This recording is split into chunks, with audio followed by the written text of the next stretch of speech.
গিন্নি, ও গিন্নি, আরে বলি মাথায় দেওয়া তেলটা কোথায় রাখলে গো? আমার তো চান করার সময় চলে যাচ্ছে, রাজসভা সেই দেরি, লজ্জা একেবারে মাথা কাটা যায় গিন্নি।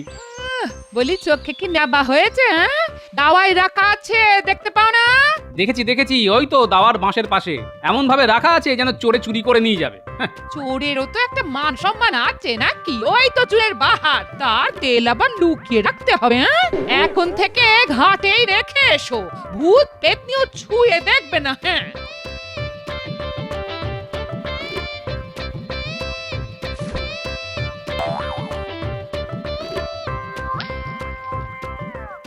বাহ, তেলটা বেশ ভালো তো গিন্নি, বেশ চটচটে আঠা আঠা।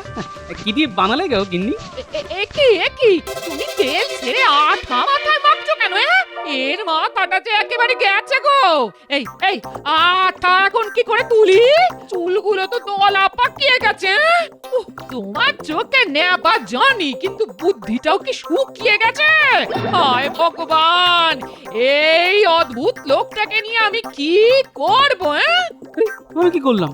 তুমি তো বললে ওইখানে রাখা আছে, আমি দেখলাম হ্যাঁ ঠিক কথাই বলেছো, ওইখানেই রাখা আছে দুটো শিশি, আমি একটা শিশি খুলে মাথায় মাখলাম, এখন তুমি বলছো ওটা তেল নয় ওটা আঠা, কিন্তু আমার কি দোষ?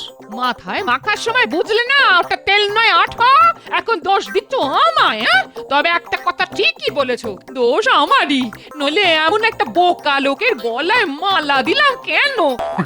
এবার দেখবে আমার মাথা থেকে যে যে বুদ্ধিগুলি ঝুলেছিল সেগুলোকে কিভাবে আঠা দিয়ে জোড়া লাগিয়ে দিয়েছি। আর আমাকে বোকা বলতে পারবে না, এখন থেকে এমন চালাকি করব যে তুমিও ধরতে পারবে না। আমি চললাম চান করতে।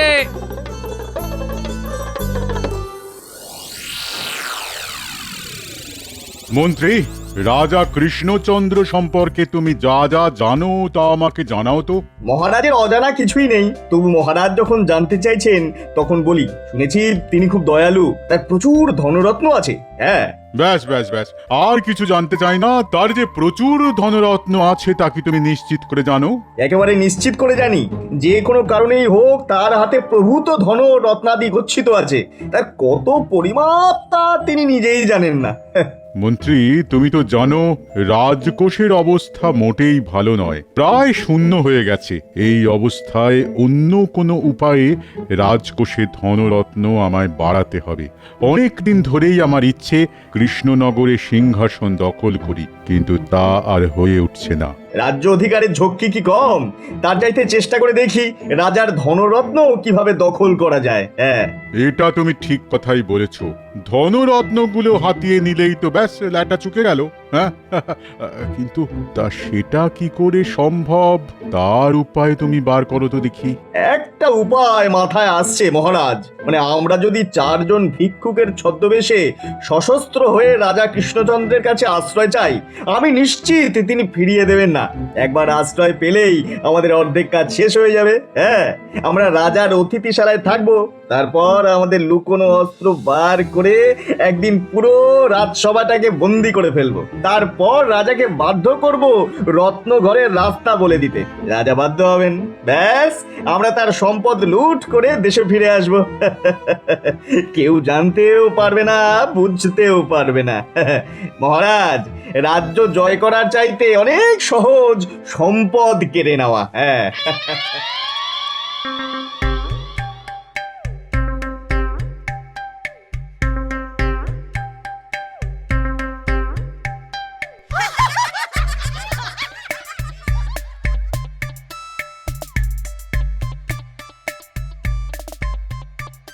গোপাল, তোমার মাথার পিছনে চুলের একই অবস্থা হয়েছে। কাক কি ডিম পেড়েছে নাকি? ডিমগুলি ঢেকে রাখার জন্য চুলে কি লাগিয়েছো? অশ্বডিমের তেল? না, আসলে গিন্নি রোজই বলে আমার মাথা থেকে বুদ্ধিগুলি বেরিয়ে নাকি চুলের পাশে ঝুলছে, তাই একটু আঠা দিয়ে আটকে রেখেছি মন্ত্রী মশাই। চমৎকার বুদ্ধি বার করেছো তো। তা যে বুদ্ধি দিয়ে তুমি আঠা দিয়ে মাথায় বুদ্ধি লাগিয়ে রাখো, সেই বুদ্ধিটা তখন কোথায় ছিল? সেই বুদ্ধিগুলি আমি হাতেই রাখি, তাও আঠা দিয়ে আটকে। দেখুন দেখুন, আমার হাতটা কেমন চটচট করছে। গোপালের এই বুদ্ধি আঠা দিয়ে আটকে দেওয়াটা দেখে কি এটাই প্রমাণিত হলো যে গোপালের এককালে বুদ্ধি ছিল? মন্ত্রী, বুদ্ধিমানদের বুদ্ধি আঠা দিয়ে আটকে রাখতে হয় না, ঠিক সময় মতো তা প্রকাশিত হয়। মহারাজ, যার ল্যাজ আছে সে কিছুতেই ল্যাজ লুকোতে পারবে না, আর যার ল্যাজ নেই সে আমরণ চেষ্টা করেও তার ল্যাজ বার করতে পারবে না মহারাজ। মহারাজ, গোপালের অর্ধেক কথার মানে আমি বুঝতে পারি না। আপনি আমায় বলুন না, এইমাত্র গোপাল যা বলল তাতে কি আমাকে অপমান করা হলো? না রে বাবা না, গোপাল সব সময় তোমাকে অপমান করে না, মাঝে মাঝে করে। না, ল্যাজ নিয়ে কি একটা কথা বলছিল, সেটা কার ল্যাজ মহারাজ? নিজের ল্যাজ নিজেই চিনে নিন মন্ত্রী মশাই। মহারাজ, আপনাকে রানীমাও চিনতে পারবেন না। মনে হচ্ছে কতদিন খেতে পাননি। জীবনের উপর দিয়ে কত ঝড় বয়ে গেছে। আপনি যে একজন মহারাজ তা কেউ বলবেই না। হ্যাঁ, এই কথাটাই তুমি অন্য সময় বললে তোমার গর্দান আমি এক্ষুনি নিয়ে নিতাম, কিন্তু আমি সহ্য করে গেলাম, কারণ এই বেশেই আমাদের কিছুদিন থাকতে হবে। আমিও মহারাজ সেই সুযোগে আপনাকে দুটো কথা শুনিয়ে দিলাম। আসলে আমি আপনার ছদ্মবেশের প্রশংসাই করলাম, সেটা তো মেনে নেবেন। হ্যাঁ, তোমার যে এত বুদ্ধি তা তো আগে জানতাম না। ঘুরিয়ে পেঁচিয়ে কথা বলা তোমার স্বভাব নয়, পারো না, তবে তোমার সাহস আছে। রাজাকে মুখের ওপর কথা বলা আপনাকে ভিখিরি মনে হচ্ছে, সত্যি সাহসের কাজ বটে। চিন্তা করো না, সফল হয়ে ফিরে আসলে তোমার মাসোহারাটা আমি বাড়িয়ে দেব। মহারাজকে ভিখারির মতো লাগছে বললে যদি আমার মাসোহারাটা বেড়ে যায়, তবে প্রত্যেক দিন আমি এই কথাটা আপনাকে বলতে পারি, যদি আপনি অনুমতি দেন। আমি তোমায় অনুমতি দিলাম, তবে সবার সামনে নয়, কেউ শুনে ফেললে খুব লজ্জা পেয়ে যাব। আগে এখন কাজটা করে ফেলি, বুঝলে? আর সময় নেই। আর হ্যাঁ, তোমাকেও খুব ভালো মানিয়েছে, মনে হচ্ছে একেবারে শ্মশান থেকে উঠে এসেছো। আপনি মহানুভব মহারাজ। কথায় কথায় আমাদের অস্ত্র শস্ত্র নিতে যেন ভুল না হয়। ঝোলার মধ্যে ওগুলো ভরে নিয়েছো তো? সে আর বলতে মহারাজ, ওগুলোর ব্যবস্থা আগেই করে নিয়েছি, চিন্তা করবেন না। অস্ত্রগুলি সব আমার হেফাজতে রেখেছি, ও নিয়ে আপনাকে চিন্তা করতে হবে না। হ্যাঁ, আমরা একা যাচ্ছি নাকি? হ্যাঁ, সেটা তো খুবই ভয়ের কাজ হবে। সঙ্গে কারা যাবে? সেরা দুজন অস্ত্রধারী ছদ্মবেশে, ওদের কাছে অস্ত্র থাকবে। যাক, নিশ্চিন্ত হওয়া গেল। চলো এখন রওনা হই। যথা আজ্ঞা মহারাজ।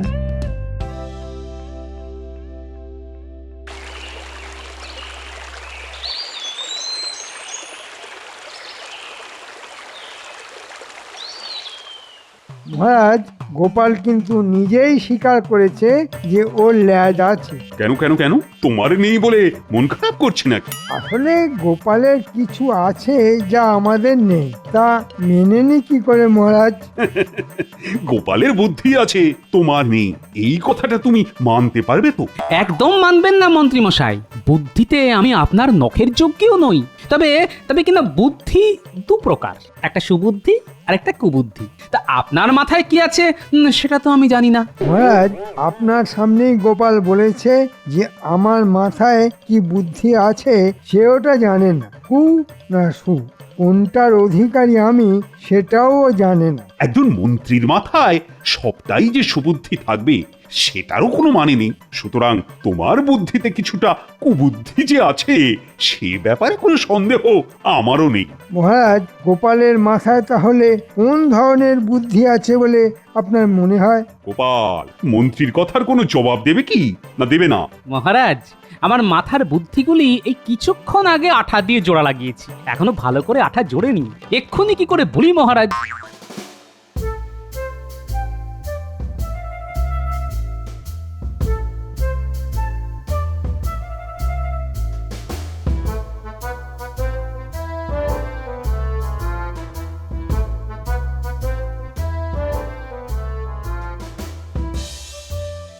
যা রাস্তা, এসব রাস্তা দিয়ে তো একদিন ঘোড়ায় চড়ে এসেছেন, আজ পায়ে হাঁটতে খুব কষ্ট হচ্ছে না মহারাজ? বাঘ সিংহ তো এই জঙ্গলে মাঝে মধ্যেই রাস্তায় বেরিয়ে আসে, তাই জিজ্ঞাসা করছিলাম। আপনি ভয় পাচ্ছেন না তো? তোমার সাহস কিন্তু দিন দিন বেড়েই যাচ্ছে। ভেবো না 1 মাসে শীত যাবে, আমি কিন্তু তোমার গর্দান নেবই। তাহলে আরেকবার আমার গর্দান নিয়ে নিন মহারাজ। বাঘ সিংহকে বন্দি করতে গেলে এমনিতেই আমার মুন্ডুটা চলে যাবে, তার চেয়ে আপনার হাতে গরদান চলে যাওয়াটা বেশ আরামের হবে। বাক্সিংহ খেলে বড্ড লাগবে মহারাজ, চিবিয়ে খাবে তো। ওদের কি আশেপাশে দেখা যাচ্ছে নাকি? আরে আমি একজন রাজা, তা কি ওরা জানে না? জিজ্ঞেস করে আসবো? তাহলে কিন্তু আমার না ফেরার আশঙ্কা রয়েছে। মানে আপনি এখানে ওই দুজন লোককে নিয়ে একা থাকতে পারবেন তো? তাহলে তোমাকে আর কষ্ট করে যেতে হবে না, আমি বিশ্রাম নিই, তুমি আমাকে পাহারা দাও। সেটাই ভালো, গরদান গেলে আমাদের সকলের যাবে। রাজবাড়ির কিছু অংশ মেরামত করতে হবে, বিশেষ করে অতিথিশালা, রান্নাঘর, এমনকি এই রাজসভা। কোনো কিছুই ঠিকঠাক নেই বলেই তো মনে হচ্ছে আমার। অতিথিশালাতে এখন কেউ নেই, কোনো অতিথি আসার সম্ভাবনাও নেই, তাই অতিথিশালা সারাবার কোনো দরকার নেই বলেই আমার মনে হয়।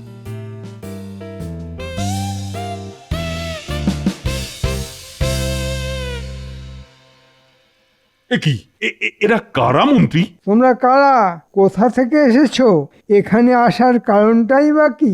মহারাজ, আমরা সেই দূর দেশ থেকে এসেছি আপনার করুণার প্রত্যাশায়। হ্যাঁ, আমার করুণার প্রত্যাশায়। দেখে তো মনে হচ্ছে বহুদিন খাওয়া হয়নি, মুখে চোখে অত্যাচারের চিহ্ন। তা তোমরা আমার রাজসভায় কেন এসেছো? লোকমুখে শুনেছি আপনি বড় দয়ালু মহানুভব, তাই আপনার কাছেই এসেছি। কেন কেন কেন আমি তোমাদের জন্য কি করতে পারি? আমরা যেখানে থাকতাম সেখানকার রাজা খুব অত্যাচারী, আমাদের জমি জমা কেড়ে নিয়ে দেশ থেকে তাড়িয়ে দিয়েছে। আমরা কতদিন যে কিছু খেতে পারিনি তা আপনাকে বলে বোঝাতে পারবো না। আমরা দেশ ছাড়ার আগে কিছুই আনতে পারিনি, এই সামান্য ঝোলা নিয়ে বেরিয়ে পড়েছি। এই দেখুন ঝোলার অবস্থা, পথে পথে ঘুরে কেমন মলিন হয়ে গেছে। কেমন একটা ঠং করে আওয়াজ শুনলে? সর্বহারা খেতে না পাওয়া চেহারাও তো এদের নয়, তবে এরা কারা? আমিও শুনেছি, এটা নিয়ে পরে কথা হবে। মহারাজ কি বলেন সেটা আগে শুনি। আচ্ছা, তুমি কি বলো? মানে এদের কি আশ্রয় দেওয়া ঠিক হবে? মানে এদের তো চিনি না, জানিও না। না মহারাজ, আমার জানি কেমন কেমন লাগছে। মনে হয় ওদের আশ্রয় দেওয়া খুব একটা বুদ্ধিমানের কাজ হবে না। এটাই হচ্ছে গোপালের দোষ, সবাইকে সন্দেহের চোখে দেখা ঠিক নয়। আমরা দেখতেই পাচ্ছি এই লোকগুলোর কি চেহারা হয়েছে। এদের দেখে গোপালের মনে কি একটুও মায়া মমতা হচ্ছে না? বিজ্ঞানী, তুমি কি বলো? এদের অতিথিশালায় থাকতে দেওয়া উচিত নাকি উচিত নয়? অচেনা অজানা কাউকে এই রাজবাড়ির অতিথিশালায় আশ্রয় দিলে ওই রাজার নিরাপত্তা বিঘ্নিত হতে পারে। ওই আর একজন এখানে জুটেছে। বিজ্ঞানী মশাই, এটা রাজসভা না গোপালের বাড়ির উঠোন যে সব গোপালের কথায় তোমায় সায় দিতে হবে? ঠিক আছে ঠিক আছে, এ নিয়ে তর্ক করে লাভ নেই। তবে আমি এই রাজ্যের রাজা, দরিদ্রের জন্য কিছু করা আমার কর্তব্যের মধ্যেই পড়ে। এক্ষেত্রে আমি এদের অতিথিশালায় থাকার ব্যবস্থা করছি। যতদিন না এদের কোনো কাজে লাগাতে পারি ততদিন ওরা এখানেই থাকবে। মহারাজ মহানুভব, আপনার কাছে আমাদের ঋণ শোধ করার কোনো রাস্তা থাকলে তা নিশ্চয়ই করব। দরিদ্রের সেবাই তো রাজার ধর্ম হওয়া উচিত। ঠিক আছে, ওরা রাজবাড়ির অতিথিশালাতেই থাকবে, নজর রাখার কাজে সুবিধে হবে।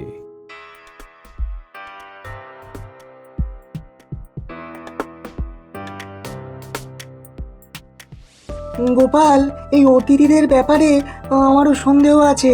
মনে হয় তুমি ঠিক কথাটাই বলছো। বিজ্ঞানী মশাই, আমার মন যা বলে তা আজ পর্যন্ত কোনো দিনও ভুল হয়নি। আমি ওই শব্দটা পেয়েছি বলেই সন্দেহ আরো প্রবল হলো। আসলে প্রথম থেকে আমার মনে হচ্ছিল এদের মধ্যে কোথাও যেন একটা মিথ্যে লুকিয়ে আছে। তোমার কথার সঙ্গে আমি একমত।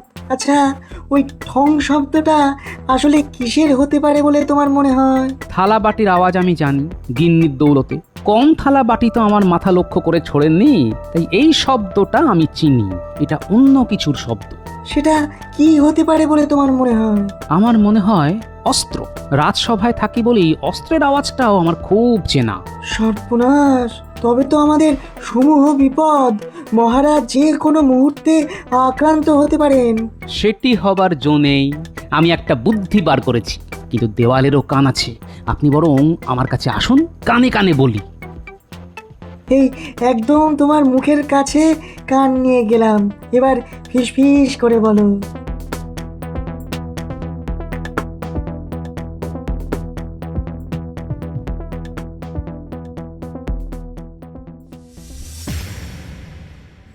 এত বোকা একটা রাজা আমি তো কখনো দেখিনি। আমাদের এক কথায় একেবারে অতিথিশালায় স্থান দিয়ে দিল।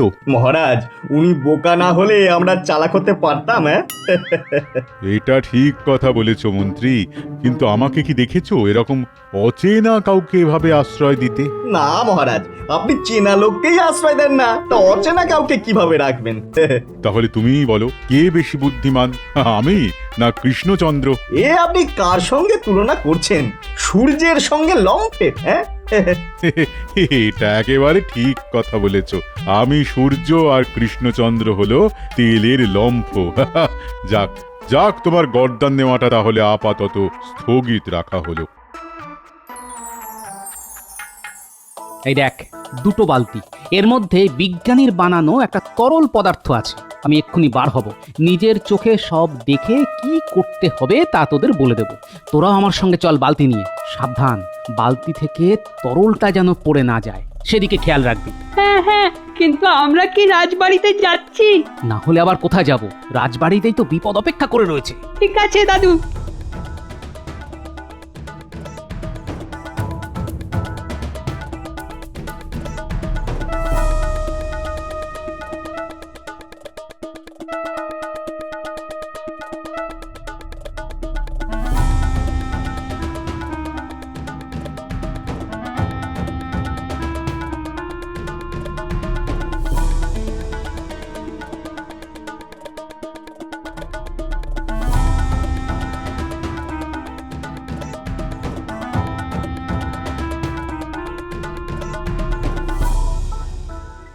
মহারাজ, এটাই সময়।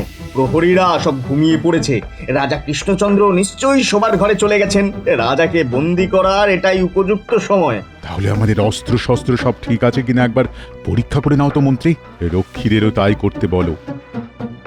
তোরা এই তরল পদার্থটা ফেলে দিসনি তো? না না দাদু, এক ফোঁটাও মাটিতে ফেলিনি। এখন বললো কোন দিকে যাব? ওই ওই ওই অতিথিশালার দিকে। তোরা চিনবি না, আমার সঙ্গে চল।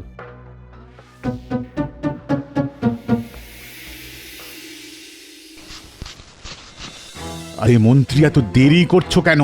তুমি সব কাজই বড্ড ধীরে ধীরে করো। উফ, অস্ত্র পরীক্ষা করতে এতক্ষণ লাগে? তোমার জায়গায় সেনাপতিকে আনলে ভালো হতো। তাহলে ঠিকই আন্দাজ করেছিলাম। এরা কারা তা বুঝতে পারছি না ঠিকই, কিন্তু ওষুধ পড়লে ঠিক চিনতে পারবো। শোন গুলটে, ন্যাপলা, যেই এরা বেরোবে তোরা বালতির তরলটা ওদের মাথায় ঢেলে দিবি। আরে তোমার অস্ত্র পরীক্ষা হলো, এবার চলো রাজাকে বন্দি করে ফেলি। হ্যাঁ, আমার পরীক্ষা হয়ে গেছে। এবার চলুন আমরা ওই দরজা সাবধানে খুলে বাইরে গিয়ে দাঁড়াই। গুলটে, ন্যাপলা, ওরা দরজা খুলে ফেলছে বলে শুনলাম। বাইরে এলেই তোরা ঢালবি। আমি কিন্তু দরজা খুলছি, আপনি আমার পিছনে পিছনে আসুন। না না, আমি আগে যাব। মনে রেখো, আমি রাজা, আমি যাব তোমার পেছনে, এটা হতেই পারে না।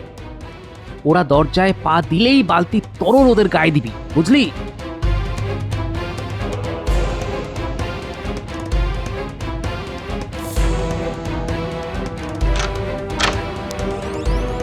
এই আমি দরজার বাইরে পা রাখলাম, তুমি আমার ঠিক পেছনে দাঁড়াও। উল্টে, এবার ঢেলে দে। এ কি, আমার মাথায় কে যেন কিছু ঢাললো? আরে আমি তো মাটি থেকে পাই তুলতে পারছি না। কি হলো মন্ত্রী?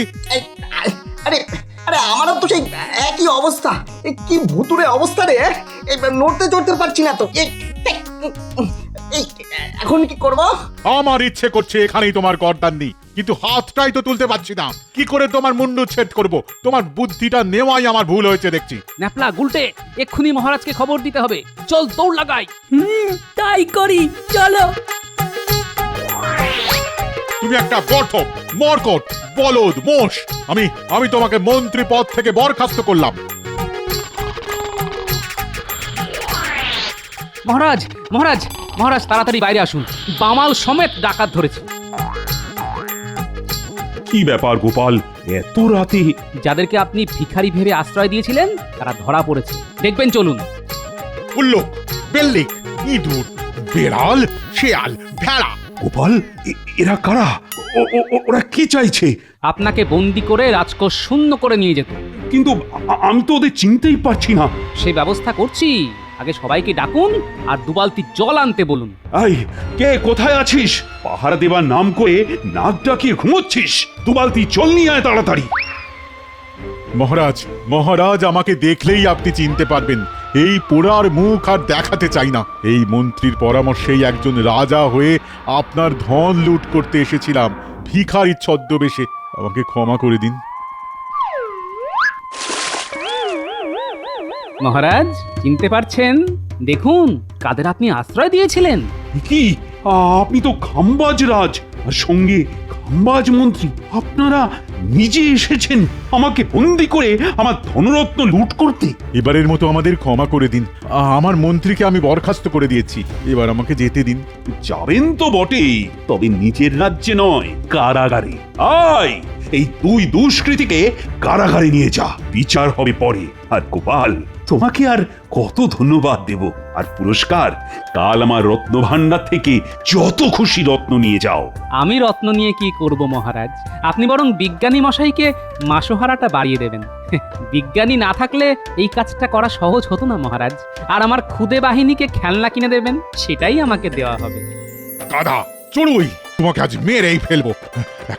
একটা যদি খাড়া পেতাম এখানেই তোমাকে বলি দিয়ে দিতাম। ওরে বাবা, আপনি আমাকে পেটাচ্ছেন ঠিক আছে ওরে বাবা, কিন্তু মনে রাখবেন গর্দান শুধু আমার একা যাবে না, আপনারও যাবে। কিন্তু না, লাগছে তো, ও মরা ছেড়ে দিন না। ওরে বাবা, লাগছে। ওরে বাবা রে। আগে তোর মুন্ডুচ্ছেদ করবো, তারপর মহারাজ আমার গর্দান নেবে, বুঝেছিস? হ্যাঁ, আয় আয় আয়, আমি তোকে বলি দেবো, আয়।